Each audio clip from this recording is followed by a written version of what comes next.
Monday morning காலையில் எல்லாருமே நேரமே தம்பியோட நிச்சயதார்த்தத்துக்கு போயிட்டோங்க. ரொம்ப நாள் கழிச்சு நம்ம வீட்டில் நடக்கிற ஃபங்க்ஷனுங்க. நிறைய உறவுகள் எல்லாமே ஒன்று சேர்ந்த மாதிரி எல்லாருமே அந்த ஒரே மண்டபத்தில் தான் இருந்தோம். மாப்பிள்ளை பேருமே பார்த்திங்கன்னா ரொம்ப ஆப்டாக க்யூட்டாக இருந்தாங்க. வழக்கம் போல் நம்ம பிளேட் டெக்கரேஷன் எல்லாம் அபி பிளேட் டெக்காஸ் தான் பண்ணியிருந்தாங்க. ரொம்ப சூப்பராக பண்ணியிருந்தாங்க. ஒன்று அவ்வளோ அழகாக இருந்துச்சுங்க. அதுவும் இந்த டைம் பொண்ணு மாப்பிள்ளை பேர் போட்ட மாதிரியே சாக்லேட்ஸ் எல்லாம் கொண்டு வந்திருந்தாங்க. ரொம்ப க்யூட்டாக இருந்துச்சு.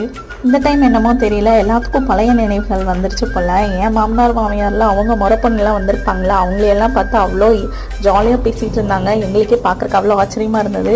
இவங்கெல்லாம் சின்ன குழந்தையில ஒன்றா தான் விளையாண்டுட்டு இருப்பாங்களா, முறப்பொண்ணு முற மாப்பிள்ளைன்னு சொல்லியிருப்பாங்களா, அந்த மாதிரி அத்தை பொண்ணு அத்தை பையன் ரொம்ப நாள் கழிச்சு எல்லாம் பிரிஞ்சு போயிட்டாங்க. எல்லாம் ஆளுக்கு கல்யாணம் பண்ணி செட்டில் ஆகிட்டாங்க. இப்போ பேரம்பேத்தியெல்லாம் எடுத்துட்டாங்க.